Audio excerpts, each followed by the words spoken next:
Good evening, everybody. Welcome to another episode of Mondays with Maishi. This is Moshe Norman out of Lakewood, New Jersey, with another episode. Gosh, I should really count how many we're up to. It's got to be, I always say in the 120s or 130s, but really have no idea at this point. I've lost track.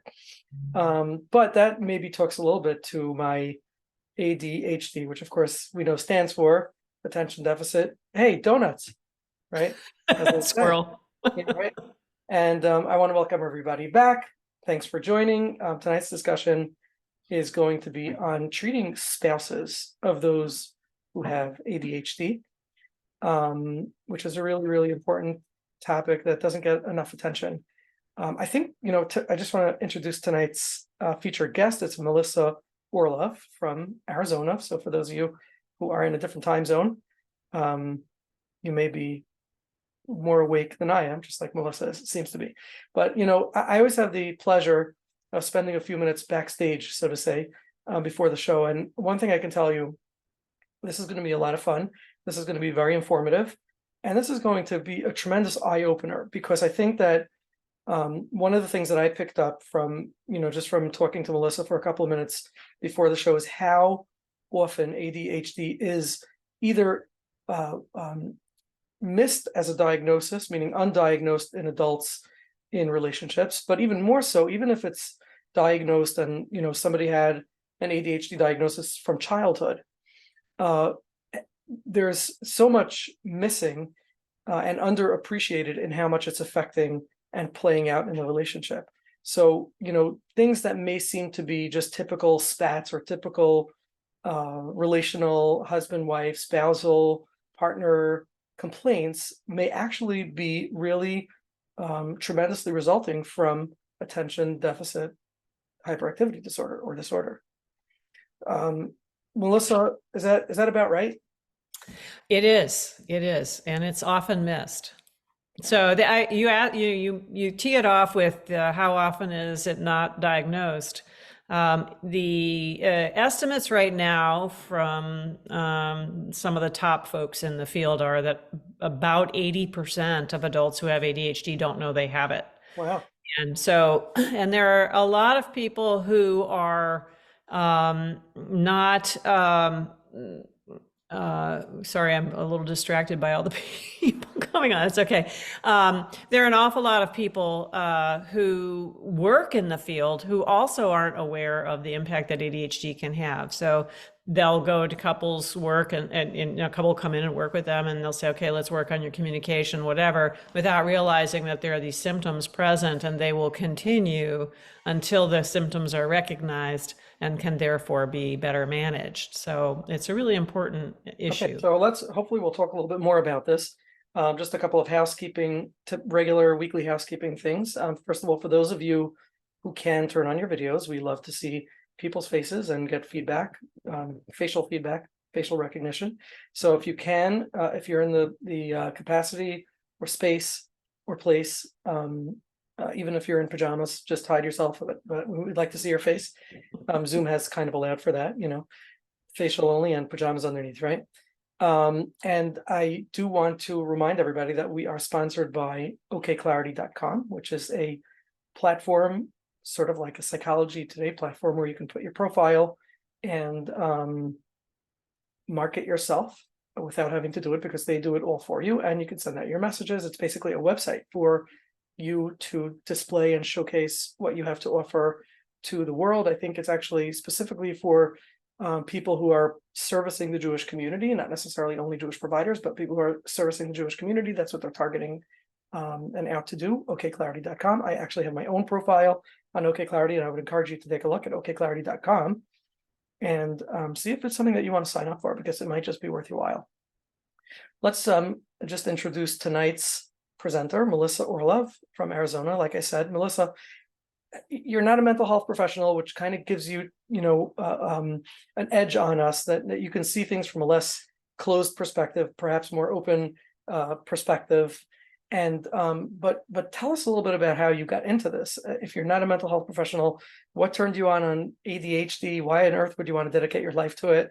And how did this all happen? Well, I've been doing this for a long time, but I'm always very clear to tell people that I don't have the traditional training. However, I do have good training. So part of the way I have two family members who have ADHD, so that's part of my interest. I do not. But also, I was working with. Sorry to hear that, by the way. You're missing out. I'm still creative. Come Okay. on. All right. I was working actually with two very well-known ADHD psychiatrists, Dr. Ned Hallowell and Dr. John Rady, back in the early 2000s. And at that point, they wanted to give seminars on the topic of ADHD, and they were giving professional training seminars on them, quite intensive. They did one that was everything to know about ADHD in 2005.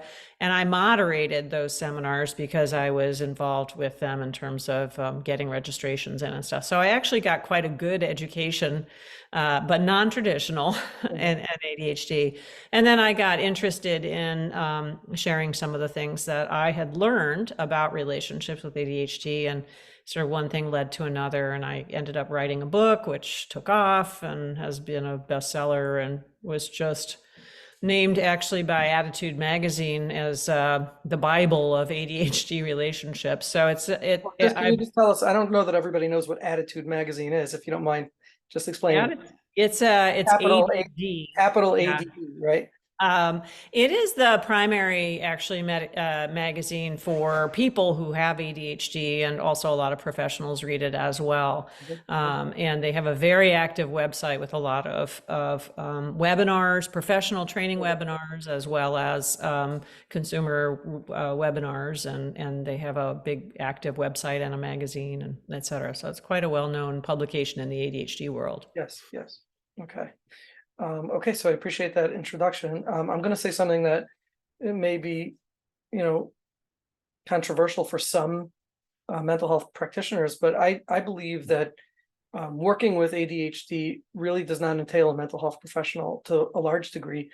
In fact, I think that some of the practical tools and the coaching is really not the the purview necessarily of the job of a mental health professional. It's really someone who can familiarize themselves or train themselves in coaching of the ADHD symptoms.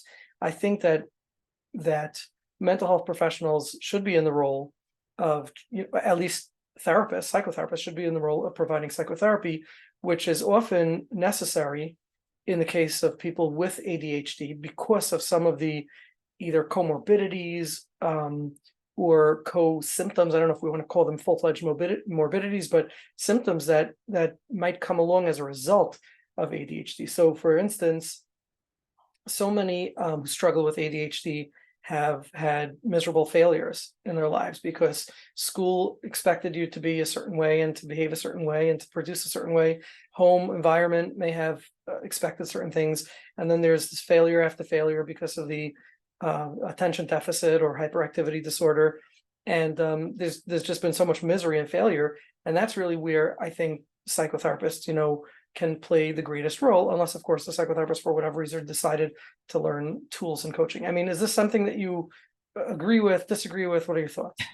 I think there's a huge role for professional therapists and counselors for ADHD, not just in the sort of psychotherapy type of thing, but there are a ton of coexisting conditions, as you point out, addictions, anxiety, depression being some of the most common, but also a huge amount of trauma. So one of the recent research studies showed that kids with ADHD have received an incremental 20,000 critiques by the age of 12.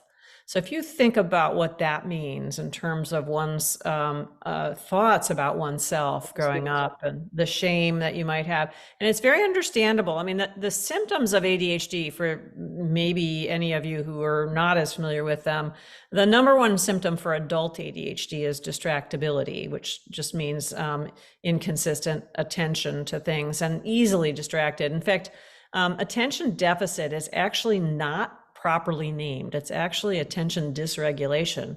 People with ADHD have the ability to focus really, really well, hyper focus on things that they're interested in. And a useful way to think about the ADHD brain, actually, it's a neurodiverse thing with, it's really a reward focused brain. It is attracted to the thing that's rewarding or interesting. So that could be anywhere. That could be here, there, whatever, inside, outside, whatever. And your brain goes really fast and it notices a whole bunch of things. It's not particularly filtered. So that is really part of it. But people with ADHD can have a host of symptoms, impulsivity, time management issues, difficulty getting themselves organized. They also have a host of really wonderful other parts as well. So big thinkers, very creative. I mean, I was saying beforehand, creativity and impulsivity, impulsivity is another characteristic of ADHD, are tightly linked, right? Creativity is about following distraction, following those impulses and seeing where they lead. So there are sort of two sides. Ned Hallowell likes to call them the mirror traits of ADHD. They're the very positive, really great in high stress situations that get a lot of the neurochemicals really going, emergency room doctors, traders on the financial floors, entrepreneurs, whatever. Not so good at details, typically, because those are boring. They're not rewarding. So wait, let me just understand what you just said. Yeah. What did you say? Operating or emergency room doctors and stock traders. Is that because there's a ton of information flying around very quickly and they have to make these snap decisions and things like that? That's part of it. Yeah, so there's also sort of the adrenaline and the neurochemicals that are different in an emergency. I actually had a really interesting conversation at one point with a person who's at Fort Bragg, which maybe isn't called Fort Bragg anymore, I'm not sure, but anyway, with special ops. And he said, well, we don't talk about this too much, but special ops and ADHD kind of go hand in hand. We want somebody out there who can take in a whole lot of information, not filtered, take in a whole lot of information in an emergency and do something with it. So there are very much positives to having ADHD, but there are also a lot of those other sides of those things, where if you're highly distracted, as an example, you have trouble focusing on things that are sort of the everyday bits of adult life. You have trouble focusing on your partner after a while because your partner's asking you to do things, you're not sure you can do them, or you're not so well organized, or you have poor time management skills. And what you find with adults with ADHD is that they struggle in almost every dimension of their lives. Many of the times they often are not in a situation that is really well tuned to how they need to live their lives. Melissa, can we jump back for a minute to the conversation of taking in a lot of information? Mm-hmm. There's so many different diagnoses of auditory processing and auditory things where I've heard descriptions of diagnoses, I don't remember offhand what they're called, about all sounds being equally loud. So if somebody's hearing something that's in front of them and something that's in a different room, they're hearing it in the background, sort of everything is just as equally loud. Tell me what do you mean when you talk about taking in a lot of, I'm assuming you mean peripheral or? My brain, as a person who doesn't have ADHD, is naturally hierarchical. Like if I'm talking to a person, my brain hones in on that person. And there's a lot of stuff that I don't notice around me. This is the old invisible gorilla experiment that those guys at Harvard did. So there's a lot. The basketball one? Yeah. Cool. That one. That's from Harvard. And so there's a lot of stuff that you don't notice because you're honed in on the thing that's sort of hierarchically more important. The ADHD brain doesn't have that natural hierarchy. Somebody that I know well described his brain to me one time as the Library of Congress with no card catalog. And that's kind of how it is. It's just like there's all this information. You have some trouble finding it or whatever, and a lot of stuff comes in at you. I've had couples say to me, well, one of the reasons I have trouble being intimate is because if there's any noise anywhere else, I'm distracted by it. Which isn't necessary. That's part of the neurodiversity. So that can be a plus. in some situations, like if you're in special ops and you really need to take in a lot of information and not filter it for your survival. Mhm. And it can be a real negative if, in fact, you have to stay finely tuned into one specific task and ignore the other thing. So some of this is environmentally dependent in terms of whether it works. The issue for the people that I work with, because I work primarily with couples, is that there's a lot, as you get to be an adult, there's a lot of parts of your life, like paying taxes and, pulling all the receipts together and all this stuff, which is sort of inherently boring and doesn't feel rewarding.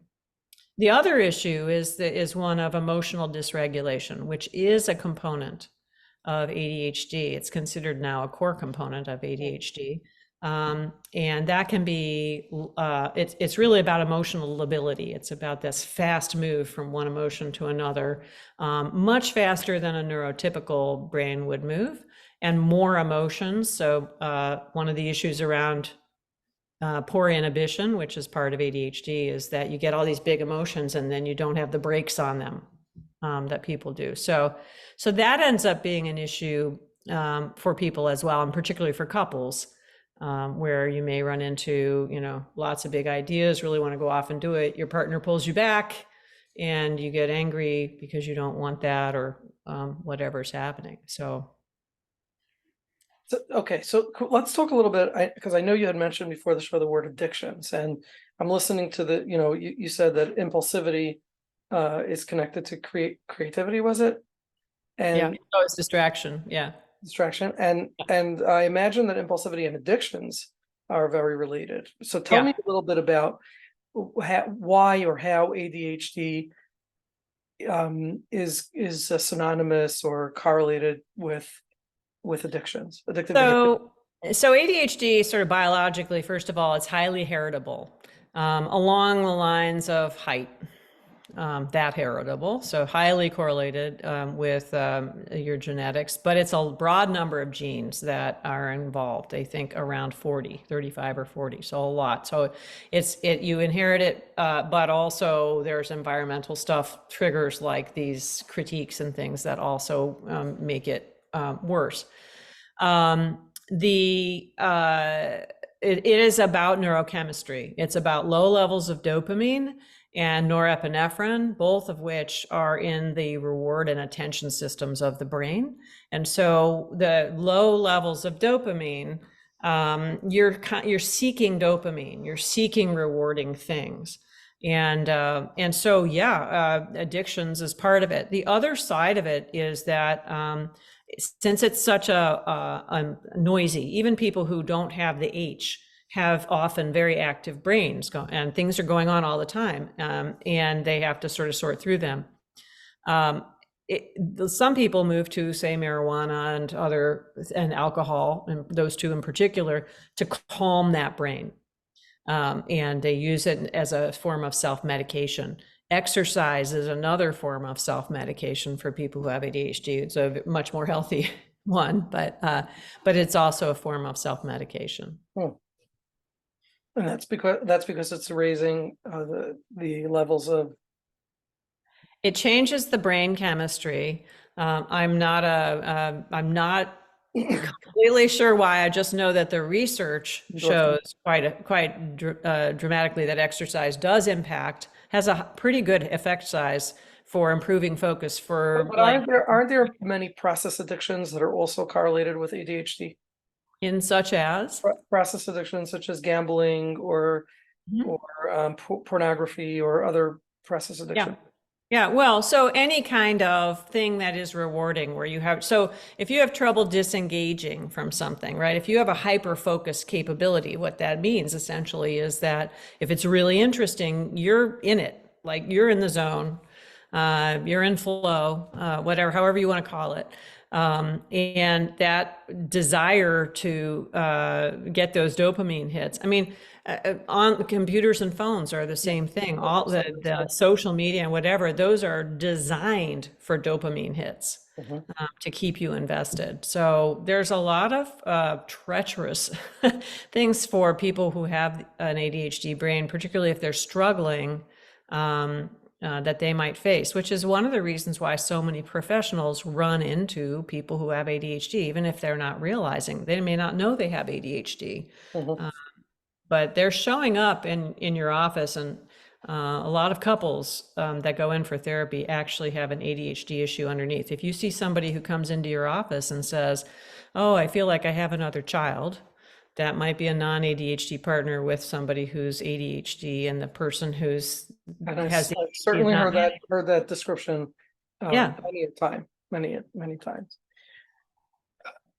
Okay, there's a question I want to ask about that. I'm going to jot it down, but I first wanted to just give a little description, in terms of myself and my possible ADHD, which I never was diagnosed with. But then again, when I go through the DSM, I'm like, oh yeah, I'm schizophrenic. Oh yeah, I have borderline personality. So when you go through the So you're DSM, you saying kind of, don't self-diagnose, yeah, right? don't self-diagnose. But I was describing to you before the show, something, a phenomenon that I experience. I do have a very creative brain, and I was describing to you the experience as my mind almost being completely unrestricted, or needing to be in a state of completely unrestricted, where it can fly anywhere it wants to go. Maybe not at any time. Maybe there are times that I can keep myself grounded to some degree, but it really needs to feel open and unrestricted. And when it's tried to be restricted by tasks or things that are boxed in, my mind literally fights it. It fights it. It fights planning and organizing, because it's like, how can you do that? That's like so closed, and it feels almost like something's choking my mind. Mhm. Okay. And to the contrary, with the openness, it allows my mind to flow freely and tap into tremendous creativity. So, Right. tell me a little bit about how you would say that in more technical terms, and is that a common experience for people with ADHD? It is. It doesn't mean that's not diagnostic for you having ADHD, but it would be a common experience. So there's this draw towards things that feel rewarding, and people with ADHD are often great big thinkers. This is why so many entrepreneurs have ADHD, and also really love to follow where their brain takes it. So you're describing it as big, but it is really freedom of access to anything that happens to come into your brain at any time without being pinned down by the daily boring stuff of life, Yeah. right? That's the stuff that feels choking. So that's that reward focused brain. Uh-huh. The issue that I then run into as a person who works with couples is, how does that make you as a partner? Because what happens, and I'm not saying anything about your relationship, but what happens when you have somebody who is in that big space, my brain has to work this way, and doesn't ever manage it to also do some of the details and et cetera, is that you have the other partner having a huge disproportionate amount of the responsibility in the family. When somebody gets to go off and think big, and somebody has to take care of everything, all of the details. And that can By the way, be, just for the record, I'm a perfect husband and a perfect father. there you go. And I'm sure. my wife is on the line, so.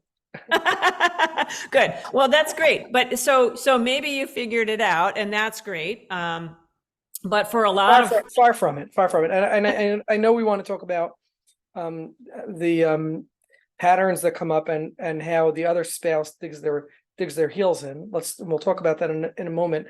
I do want to just give one more description, is that I often literally will have something in my mind that I have to do, and then I do, something else comes into my mind, and I will immediately forget what it was. And this happens to me on a hourly basis, that yeah. I'll immediately forget what it was.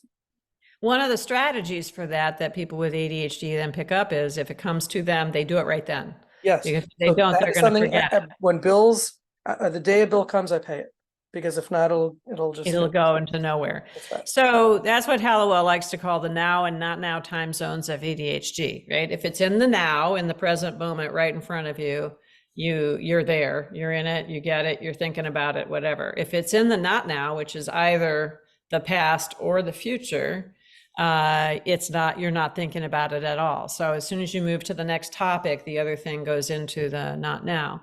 This is part of the biology of ADHD, actually. So there is some evidence, pretty good evidence actually, that the people with ADHD are more likely to have short-term working memory issues and executive function issues around seeing into the future, planning ahead, being able to envision the steps that they would need to take to complete something. And so they learn from a very early age to be very present moment focused. This is where they thrive, which is great. If you need to be fluid, respond in the moment, be able to sort of go with the flow, and your life is like that, that's super.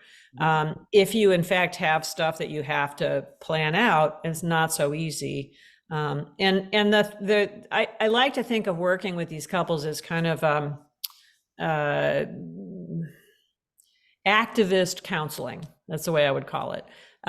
Because what you're doing is you're helping people say, okay, what parts of my life do I actually need to be more organized? Where do I have to overcome this reward focused, I just want to do everything for the sake of either myself, like in my job, or for my partner or my family or whatever it is. And then create strategies, external strategies, lots of times, to keep yourself more organized or more on time or whatever the thing is, without creating a life that you, for example, don't want to be in because it doesn't have that free flowing stuff that you love, right? So there's a negotiation that goes on between the partners, and also just for the person with the ADHD to function in the environment that they're in the way that they want to. And are there people with ADHD who have it so bad that they're like completely dysfunctional beyond hope? Because I've seen, clients who just seem beyond hope dysfunctional. Yeah, I'm slow to say anybody is beyond hope, and Literally beyond. Yeah. But yes, I mean, so it's definitely on a continuum, right? ADHD is actually part of a curve of sort of the normal symptoms. Lots of people have distraction, right? So you have the normal hill-shaped curve, and ADHD is at one end. And yeah, there's a far end of it that's really severe. And typically the places where people really run into trouble is in the emotional dysregulation side of things. So I think the statistic is about 40% of people in prison have ADHD, which is way above the incidence in the adult population, which is somewhere around 5 to 7%. And also a very large proportion, like 80% of people who are recommended by the courts to get anger management training have ADHD. So often undiagnosed ADHD. So there's some very, very real issues that show up, particularly when it comes to the emotional dysregulation side, but also the planning side. I mean, I've worked with plenty of people who lose their jobs very obviously because they are not organized enough because of their ADHD, and they didn't decide to address it. You can address it. People with ADHD, one of the great things about working with people with ADHD is it's transformative to learn that you have ADHD. Good. Huge That's what I proportion. hope. I hope we're going to cover that a little bit later tonight, because I'm really curious as to how we professionals can help those folks with ADHD on a more practical level. But let's go back to your discussion of couples. So, you had mentioned something to me about patterns developing in which the spouse of the ADHD will often, I don't know how you described it, dig their heels in deeper and overcompensate or something. Tell me a little bit about what you mean by that and what that looks like. So if you have ADHD, you have a specific set of symptoms, right? Distractibility, impulsivity, typically time management issues, typically organizational issues, et cetera. That's the definition of having ADHD. Also emotional regulation issues, though that's not part of the DSM at this point, but it is widely accepted in the ADHD professional community that this is a huge issue. But So when you you say emotional dysregulation, do you mean like anger management, or do you mean intolerance, or do you mean impatience? What do you mean by emotional dysregulation? All of the above. I mean, emotional lability. So the moving very quickly from a sort of regulated state to a dysregulated state across a wide variety of emotions. So it could be overwhelm, it could be shame, it could be fear, it could be anger, it could be frustration, bunch of different emotions. But it's much faster than would normally be expected and much more severe. It's the 0 to 100 in a nanosecond thing. So, okay, where was I? I was talking about patterns. Okay, That was a so test. That was a test, by the way. it was a test, and I And actually passed that time. I don't necessarily, but always do so. So so these symptoms are, I mean, you have them. If you have these symptoms, you're distracted, right? If you have ADHD, by definition, and that fits in better in some environments, like the creative environment that we're talking about, and not at all well in other environments. And one of the environments where it actually turns out to be pretty difficult is with couples. And this is just one example, but the patterns happen because you have a symptom that's defined by having ADHD, and then you have this sort of human response to this symptom. So in the case of distractibility, if you're chronically distracted, and that's what we're talking about with these symptoms, the research is like 80 to 90% of, actually more like 90 to 98% of people with adult ADHD say they are often distracted and often have trouble with time management, et cetera. So really chronic symptoms.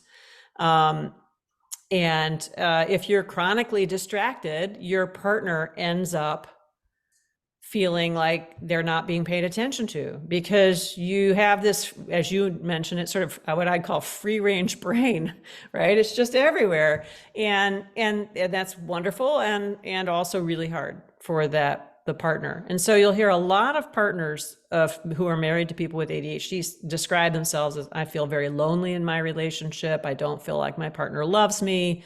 I can't get my partner's attention. And so the responses to that then are things like trying to get the partner's attention in more and more aggressive ways when it's not successful because you're responding to a symptom, not a willpower thing, or feeling, that you're unloved and becoming angry or whatever the thing is. And so you get into these patterns that are quite literally the ADHD symptom and then the human response to that symptom. And remember, the vast majority of these people don't know they have ADHD. So there's no explanation for it. And that's why it's so transformative to find out about ADHD, because once you know the explanation and you can see these various patterns, you can interrupt those patterns because you now know, oh, it's not about whether my partner loves me. It's about the fact that my partner has ADHD and they're distracted, which is incredibly powerful. It's what I call creating meaning. There's a new meaning to what's happening here.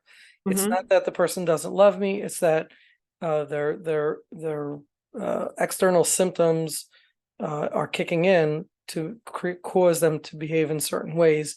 Just as it would be if they had an anxiety about something or fear about something, and they kept checking over their shoulder, and you feel rejected or ignored because they keep checking over their shoulder. No, they love you. They're with you. And they need to keep making sure that that monster is not coming behind them. Right.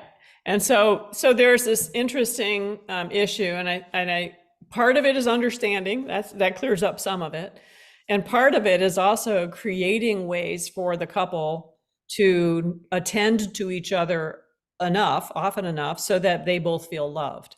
Right? You don't leave the unloved feeling person going, oh, well, it's just symptoms, because that doesn't work for them. So this is why it's active, is you have to create specific strategies for these couples to connect enough. So tell us a little bit about some of those strategies, because this is really where I think, on a most practical level, I think that a lot of the emotional work and creating meaning can be done whether a couple has an ADHD partner in it or not. Again, like I said, the same application could be when you have somebody with anxiety who's turning the shoulder, or somebody with tics, who might be ticking, and the Right. person saying, why are you ticking at me? But so, and the same thing would apply with someone with ADHD, whether it's identified or not as ADHD. If we said, no, I really care about you, and for whatever reason, I can't remember the things that you told me to do. I just can't remember, so that can be to some degree, uh, at least improved from Yeah. a relational level. But then, like you say, just because, if I have an anger management problem, I can't just beat you up every time and then say, well, I have an anger management problem. There's some responsibility on a practical level that I have to take also. So what are some things that folks could do to improve some of these symptoms, when it comes to the relationship? Okay, well, I want to back up for something that you said, I don't remember and it could be improved. If you don't know that it's ADHD, the way that classically a counselor or somebody else or a person who has this issue would try to improve it would be to try harder, Mhm. right? To focus on it If you more. loved me enough, you would figure out how to remember. That's one of the classic misunderstandings in Yep. ADHD couples. So the power of knowing about ADHD for the counselor is they know better. You can't just try harder and make it stick because it's a symptom, not about willpower. You have to actually put into place the structures necessary and perhaps gamification or some software or something else that helps somebody remember the thing that they're trying to remember. And so I tell people, don't try harder, try differently. And Mhm. differently means in ways that work for people with ADHD. It's very specific. You're trying to attract this reward focused brain. So sorry, I just didn't want that one to go Yeah, by. thank you. It's one of the classic sort of counseling issues for people who don't understand what the ADHD is all about. Okay, so there are a million different ways to help couples improve how they're interacting. So I'm going to focus in on what I was talking about before, which is this one issue of distractibility getting identified as "I don't love you." All right. I'll list a whole bunch of different approaches that could be used by couples for this particular thing. One is, first of all, obviously understanding the meaning of it and that there's an ADHD symptom. Then there are a series of things that the ADHD partner can do in order to be able to learn how to attend to their partner at times where it's important. And there's a lot of co-regulation around this. So, for example, um, if a partner has a job on the computer and they're kind of focused on the computer, they may or may not be able to disengage easily. So before you talk to your partner about something, if they're on the computer, they have to turn around and look at you in the eyes, right? And until such time, they're not paying attention to you. Same thing as yelling from around the other end of the house. They're not going to pay attention to you unless there is some kind of contact, which says, okay, I'm paying attention to you. Another thing that you can do is at the point at which, if you're a non-ADHD partner, at the point of which you start to feel kind of lonely in any given week, you have a verbal cue that you've figured out, where you can just sort of say, hey, I'm starting to feel a little bit left on my own this week or something. How about if we go out for a date or whatever the thing is that you're going to reconnect with? And the other partner says, yeah, sure, let's go do that. And they go out and they spend some time away from home, away from their responsibilities, focusing in on each other, which is easier to do when you don't have all that other stuff going on. They choose something that's fun for the two of them and they reconnect. And they sit across the table from each other in FaceTime, so they can actually look at each other.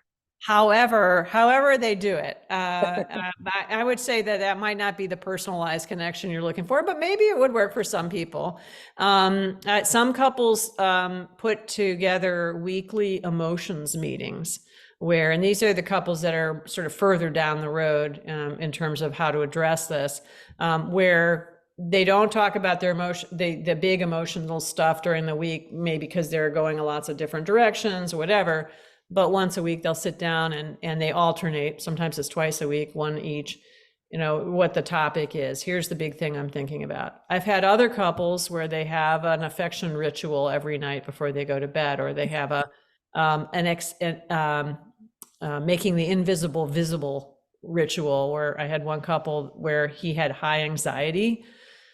And it was really interfering. He would just get completely caught up in whatever he was feeling anxious about, and then he would start to behave differently around her.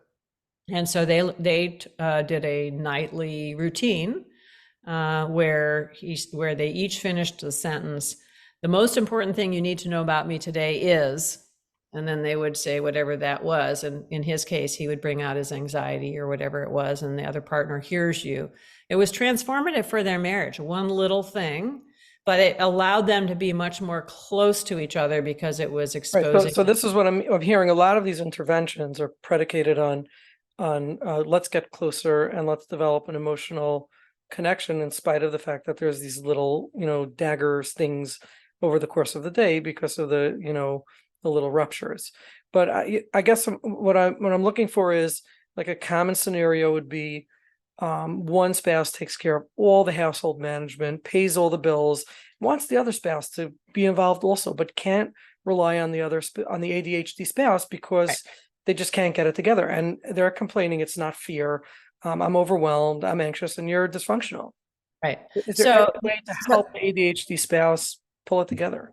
yeah. So the examples I was giving, so one of the issues here is targeting very tightly what you're looking at, because there's so many different things that you could target. So I was targeting in those last set of examples, the specific, my partner is distracted and I don't feel loved. Mhm. In this case, what you're talking about is what ends up happening. This is the most common pattern, actually, that professionals will find as they start to work with these couples, and that is what I call parent-child dynamics. It's an over-functioning, under-functioning dynamic between the partners, where either if you have a dual ADHD partnership, it's the more organized, or sometimes the female in a heterosexual relationship partner who is taking on way too many responsibilities. And then you have an ADHD partner who's not. It's very debilitating. And it has to do with the ADHD partner not managing their ADHD either transparently or well enough or at all. Maybe they don't know about the ADHD. So that they can contribute to the things that aren't so rewarding in the family, as well as the things that are rewarding. But so there's a more equal thing.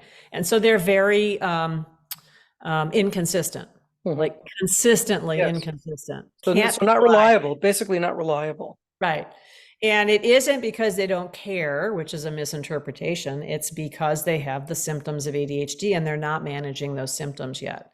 And so what happens to the other partner, who's the more organized partner, is that they become very anxious because they never know if their partner's actually going to follow through on the thing they said they were going to follow through on. That's right. And so they start to overfunction. They say it's much easier if I just do it myself, then I don't have to I worry. may as well do it myself. He hadn't paid the mortgage in a number of months. He keeps forgetting, or he's late on his credit card payments regularly, and he's incurring all these bills and fees. It's just easier for me to do it. Right. And so this starts out in the relationship as being well-intentioned and often not a complete burden. As soon as you add kids, it just gets out of control because there are just too many things for one person to take that much responsibility. But it's debilitating because you got one person who's the manager and one person who's sort of in this childlike position of irresponsibility, and you lose respect for the childlike partner and also for the other partner, who becomes more and more anxious, more and more demanding, more and more controlling, right? The more organized partner, their response to the chaos of the ADHD is to go, I got to wrap my arms around it. I got to get control. And totally understandable, right? Human response to the chaos, but not a good way to be a partner. Nobody wants to be controlled. You talk about feeling like you're choked if your brain isn't working in a certain way. And this is how people with ADHD feel. They just feel completely put down. And furthermore, the partner falls into this pattern that they've had their entire lives with the critiquing, right? The constant critique. This is the 20,000 critiques before the age of 12 written into their marriage. And the critiques aren't always verbalized, like, oh, the trash didn't go out again. And the unspoken part of the sentence is, because you failed and didn't take it out again. It's those kinds of things. So People with ADHD, adults with ADHD become extremely sensitized to perceived or real criticism. They tend to escape or retreat or become defiant. They really do move into this underperforming childlike role. And the way that the thing that professionals need to help these couples with is to rebalance that out. And the ADHD partner, their job is to really take seriously the management of their ADHD as they choose, right? So obviously, they're not trying to be a non-ADHD person.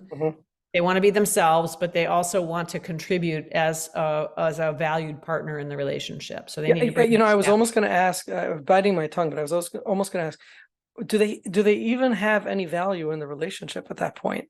If they can't do anything and they're not functioning, then they just really are becoming another child. And that's a complaint that I've heard so many times. It's just but another that's child. because, okay, wait. That's because they don't know how to manage the ADHD. Exactly. Right. That's what's precipitating this question is how do we get them on board so that the manager can take it easy, can pull back, can empower or enable or trust the ADHD partner, because the ADHD partner is actually functioning. This is it. So the ADHD partner, so you have to look objectively at whether or not the ADHD partner is functioning. And one can argue that lots of times they're not. Either they're choosing to escape or they're easily overwhelmed or whatever. So the first thing, the number one chore or task or whatever you want to call it for the ADHD partner is to manage the ADHD to the place where they are reliable enough in their relationship by both partners' accounts. And so, and this is within the relationship, it's also true at work or, in their lives as they need to function as adults. And so I work with couples on the I have a 3 legs of treatment model where there's a leg, which is a physiological treatments, and that includes medications and exercise and sleep, and things that research shows impact the ability to manage ADHD symptoms. The second leg is the behavioral side for the ADHD partner. And that leg is about, reminder systems and lists and figuring out how do you remember things if you have short-term working memory issues, and all the structures essentially that people with ADHD put into place to make their lives run smoothly. And then the third leg, which is the area that I spend the most time in, is the interactive strategies between partners. So the parent-child dynamic is a negative interaction between partners. And so you need to move the partners away from that. But there are a lot of very positive ones, verbal cues and different kinds of structured conversations and meetings and ways to handle tasks and et cetera, where the two partners are accommodating the ADHD as best they can, while not so imposing on either partner that it becomes unhealthy for either partner. So it's an interesting balancing act. Every couple finds a slightly different place that works for them as a couple. Okay, so that's very interesting and that's very important. Melissa, I just want to interject for a second. I know that you are looking to put together a group or a consultation group. Tell me about it for people who want to learn more about this. So I started this actually in June. So I'm in the process of putting together a professional training program. And I've actually worked with other top people in the industry, including Ned Hallowell, John Reedy, folks at that level, to put together the curriculum. On my road to actually putting that down and making that widely available, I have started a consulting group in my own practice where I take 6 professionals at a time that I've interviewed and selected and give them professional training and supervision. And they also work with people that I have them work with that are assigned to them, essentially with couples or individuals. And we talk cases. We do a team approach to working with these individuals. So I'm in the process of starting to interview my next group, which I hope to start up in about February or so. So if somebody's interested in this, how can they contact you? What would be the That's what The best way would be to chat email box. me or to contact me. Actually, contact me through the website. I'm slow to put my email address into a public video, but the website's at adhdmarriage.com, and there is a contact form there, and feel free to contact me through that, and I will respond to you with that. So I'm actively talking with people at the moment. Great. And that's also a good resource. There are a lot of resources there for individuals you might be working with. I have a free optimizing treatment ebook, which actually talks about the three-legged structure that I use and the importance of choosing target symptoms and things like that, and other programs for couples and individuals impacted. Okay. I want to invite anybody who has questions or comments to please just use the reactions tab on the bottom right of your screen. Raise your hand and we'll be happy to take it. I want to take you to task a little bit, Melissa, if I may, if I have the chutzpah to do so.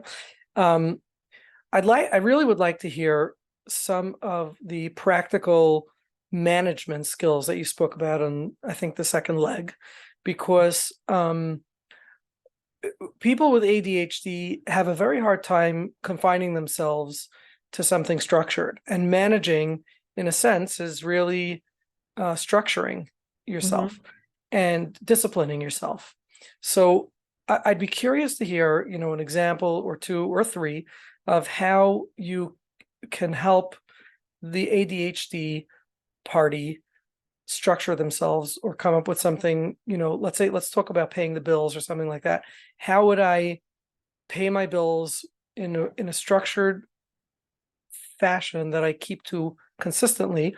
And just another addendum to this question is, one of the things that I often hear is, when I work with couples, it would be, well, you have to help your spouse.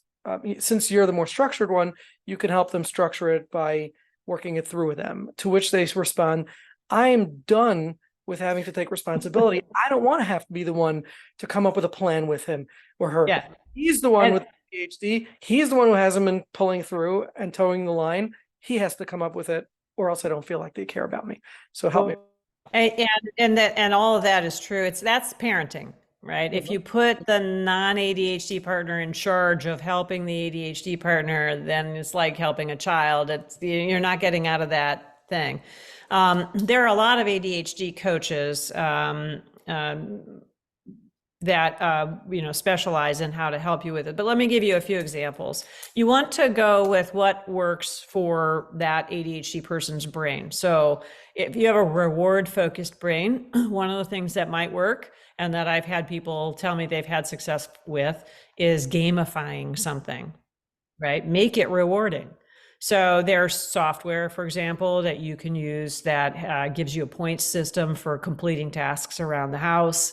And so family members compete to get all of their points done for the week. I had one. Do you know of a particular website or? I have it as part of my couples seminar, and I have to say I don't have it up in front of me. But there are a number of different sites that help gamify tasks. That's one way to do it. Another gamification example was a woman who wrote to me to say that she needed to figure out how to clean up her kitchen, and she really hated it. It was really boring. So she took a kitchen timer and she sets the kitchen timer for 10 minutes and races herself. Yeah. Yeah.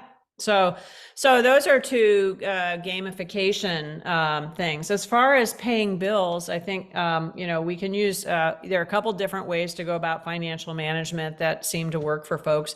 One is to put things on auto pay, right? So that you actually don't have to think about it. And so you have a much lessened amount. Some stuff comes in over the transom no matter what. And then you put maybe a reminder on your calendar for the 1st and the 15th of every month, so that you never, even if you miss it by a few days, you're still never getting interest charged to you. Or perhaps you do a strengths-based division of labor in your household, and you have the person who actually does remember to do this stuff in charge of that, and you take on something else, like planning travel or something that you find much more interesting, that also takes time and energy and stuff like that. So you can divide up by strengths. So, I mean, those are a couple of examples. I've had a lot of people do things that I call stumble upon attention reminders, boards in the kitchen that they run into, notes that they leave on the counter or on their mirrors. I had a man whose one of his jobs was to put away the toys for his kids at the end of the day in the family room. And one trick for that is using plastic bins rather than shelves, right? So plastic bins, you can toss stuff in and you can always see what's there because they're clear and it's big, and it's sort of a game to toss them in and you don't have to worry about it. And he also put a reminder sticky note on his mirror, which said, "Have you cleaned up the toys?" And so when he went to go brush his teeth at night, he made a pact with himself that if the answer to that question was no, he would go immediately before So he that's the forgot. immediate. You talked Yeah, earlier about the immediacy. In other words, right. for people with ADHD who want to make sure they get things done, they do it immediately. That's a common. Yeah. And so that reminder, you stumble upon it at the right time, right? That's the concept of a But that, stumble. that takes some planning also. That's Yeah, of definitely course it does. planning. Well, I mean, so people with ADHD, even if they have severe ADHD, are also sometimes creative, as you point out. Mhm. It's not that they're incapable of setting these things up. It's that they have trouble then following through on them. They know what they need to do. It's remembering to do it. Right. Oh, I And was be going to ask, that was creative. going to be my next question is what do we do about forgetfulness? I mean, I forget I go upstairs literally 5 times a day and do not remember why I went upstairs. Right. Yeah. This is people used to write on their hands, but I think that might be a problem. Sorry, that was a joke. But so one of the things you don't do is the training, the computer training like CogMed and stuff like that does not work for people who have ADHD. It's not, it doesn't do working memory stuff. It doesn't have transfer. Can you just So tell the audience what working memory is? Because not everybody here is an educator. so I'm going to get this wrong, probably, but this is the part where you are taking you're accessing what is coming into your brain in the immediate. You're working with it, and then it pushes it into the long-term memory bank. Right? Am I right on this? My understanding of working memory is that it's the ability to hold different pieces of information at one time, so Right. that And then so so if a simple example would be if somebody gives you a multitask thing, so go upstairs, empty the garbage, come back down and throw it outside. So the ability to hold all that information and manipulate it and use it. right. So I think that's what happens to me, is that I will go upstairs, but I totally forgot why I went upstairs because something else came up in my mind and then it's gone. Right. But also what happens with that is that then when you are trying to store it, you're not storing all of the details, I think, as well. And that's one of the issues that people have. So you end up with, let's see, let me give you one more example of strategies. Again, these are all creative ways that you work with the way your brain actually works. A woman who needed to be able to find her clean clothes would leave them in the dryer rather than put them away in her drawer, where she then had to sort through all the drawers to find where the stuff is. Her partner didn't love it because he had a sense in his sort of neurotypical world that what people did was put things away in drawers. But for her, it worked great. She could always find her clothes, and they were, always clean. So those kinds of strategies, they probably don't look like the same strategies that somebody is using elsewhere.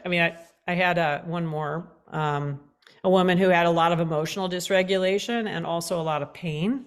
And so when she woke up in the morning, she had a thermometer kind of a thing, like a slide thing that, from red to green. And she would just move it without having to talk to her partner at all to indicate where she was in that day so that he knew and could accommodate where she was. So a lot of stuff like that where Is there any strategy for forgetfulness? Oh, sorry, I forgot about your forgetfulness thing. Okay. And I'm the one who remembered. How do you like that? I think that's great. Well, see, you got focused in on it. I The probably didn't best, hear anything else you said since then. That's yeah. it. So the strategies for forgetfulness tend to be reminder systems.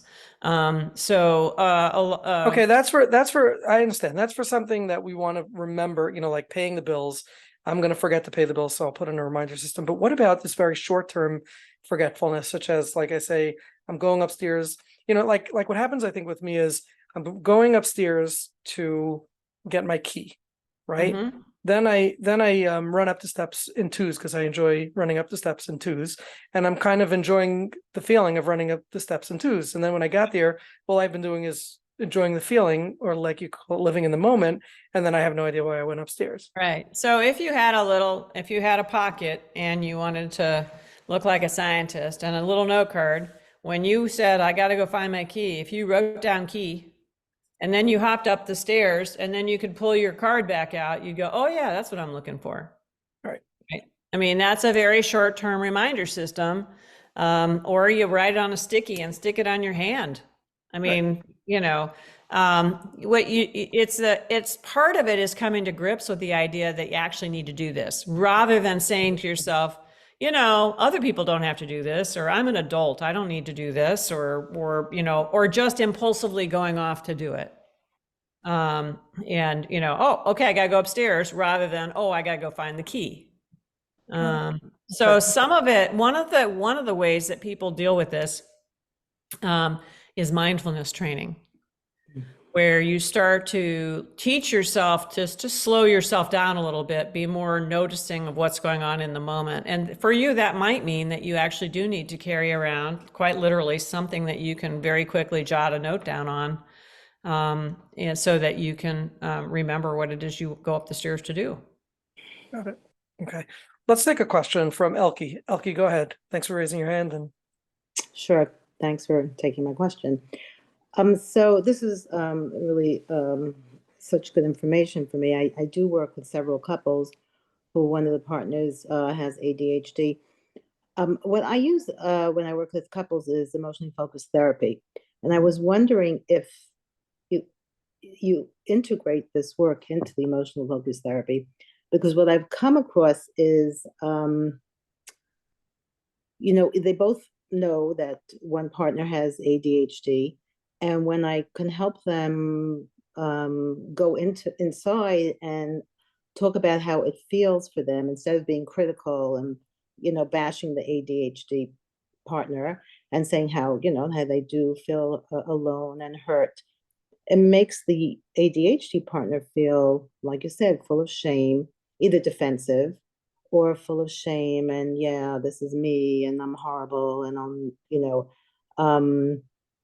so my question, I guess, is how do you integrate this into the emotionally focused therapy modality, or you don't? Is it just, you have to teach them skills, or you send them to get the skills? And so that's my question. Yeah, I think skills is a big part. So the knowledge that they know often, not always, but lots of times they'll know that a partner is feeling hurt because typically the non-ADHD partners have been talking about that for a while. But So mostly that's not in a critical way, usually in a critical way right. versus in a more empathetic way. Right. Right. Or vulnerable way, yeah. But there's a lot of helplessness for people who have ADHD, because what they understand is that the things that they have been doing, for example, my chronic distraction example, aren't readily changeable. They would have changed them before if it was that easy, right? So hence the shame. Tools are really, really important. Getting somebody to understand that there are these three legs that you have to, the research is really clear. It's not just about meds. It's not just about behavioral therapies. It's about using as many strategies as you can. And so, yeah, I mean, maybe suggest that your folks with ADHD are doing some sort of coaching, and you have to be, so coaches are, there's a wide range of capability essentially in the ADHD coaching world. And so picking somebody who is actually accredited and really knows what they're doing is important for the coaching. So learning skills and starting to empower that partner is a critical part of being able to address the emotional issues that both partners are feeling. The other thing is that the shame is this just such a strong, strong emotion. And lots of times people with ADHD have had trauma from growing up with it, undiagnosed or whatever. And starting to deal with the trauma is really important for those people. Mhm. So I don't know, does that answer your question adequately? Um, well, kind of, Well, I I've think, had, Elke, one of the things you were referring to was EFT and treatment, and right. Melissa's not a mental health professional and trained. Mhm. so my knowledge of the EFT is I've had some people tell me that it was very helpful for them. Mhm. And I have other people say it didn't really do what they needed. And I suspect that the Mhm. difference between those two would be the availability of the tools and the ways to empower Mhm. the actual change that the ADHD and non-ADHD partner needs to make, right? A non-ADHD partner who's angry and critical and negative because they are hurt or Right. for Right. whatever reason, Right. is still angry and critical and negative Right. and continuing to hurt as well. Mhm, mhm. Right. And the ADHD partner will say something like, well, it takes time. I'm working on it. And I know that, in the last 3 weeks, I changed like this little bit. I didn't really change that much. So, um, Yeah, right. it So I'm learning, does. but Yeah, it takes time. So my observation is by the from the point at which an ADHD partner says, "Wow, I really do need to make some very significant changes, and I am committing to and starting to take action. I'll get the evaluation. I'm going to look at medications and see if they work. I'm going to start to take mindfulness training or do coaching Mhm. or whatever." The actions are not just thinking about it. Right. To the point at which they've made quite a bit of significant changes, often about a year. So it Okay. does take a long time. And the Mhm. non-ADHD partners have been through this over this roller coaster of getting their hopes up, getting their hopes dashed, so that they give very little room Mhm. typically to the ADHD partners. Even, they don't tend to celebrate the small successes, though that is Mhm. where these successes usually come in very small increments. And so it becomes discouraging. You've got a reward focused brain who is hearing a Mhm. lot of negative feedback. It's really hard for those folks. Right. So I guess for the non-ADHD partner to realize how she or he impacts the ADHD partner when they can celebrate the little things and Yeah. always sees the negative. And Yeah. It's really mhm. about not just the ADHD partner, but about the responses. Those Yes. responses are critically important to the relationship Mhm. across a ton of dimensions, whether or not you're in a parenting over functioning dynamic, or codependent is another word for that, whether you're, And I think we have to bear in mind that in the concept of reenactments, the ADHD partner is so accustomed to being criticized and put Mhm. down and being a disappointment, that it's very likely that he or she will reenact that very same relationship with the spouse. Mhm. And so that's really where more professional and concentrated work needs to be done, whether it's Mhm. individually with that person, to begin to recognize that they're kind of expecting to be criticized and put down and a failure, Mhm. and to be empowered, to get past that and to heal from that, and or yeah. on a couple's level, where it's, this is our observation of what's happening, that your spouse is reenacting their old patterns of making sure that they get criticized because that's where they're familiar and comfortable, and we have to change that pattern.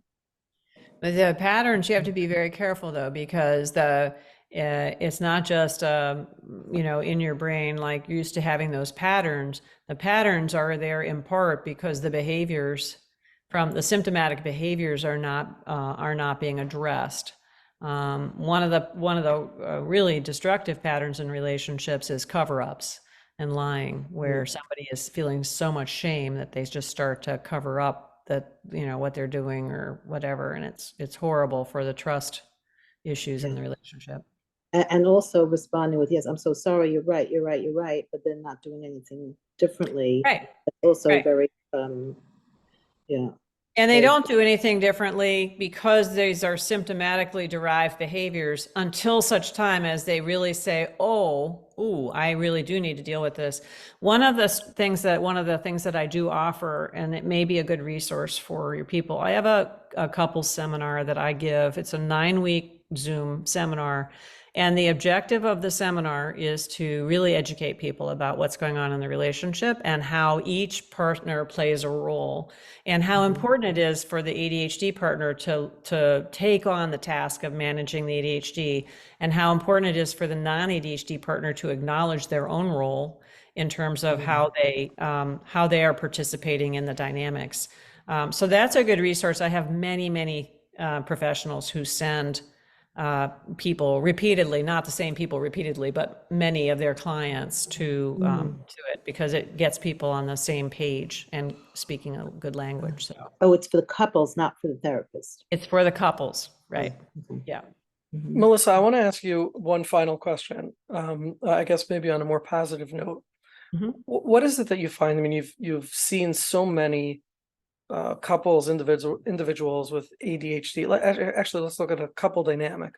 What is it that you see, in spite of, I don't know if we say in spite or together with all of the challenges that the ADHD partner brings in their, poor ability to function on a practical day-to-day basis? Is there anything, or are there any things positive that come along relationally with having, a spouse with ADHD that Well, you've seen?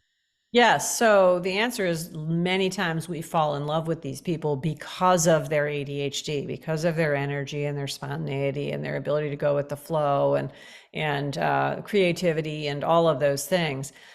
Those get buried as couples struggle, but I have seen them resurface.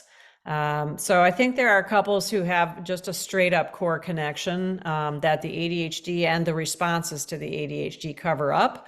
I even, with as much experience as I have, I cannot tell you which couples they are. By the time they come to me, they're very dysfunctional typically. Mhm.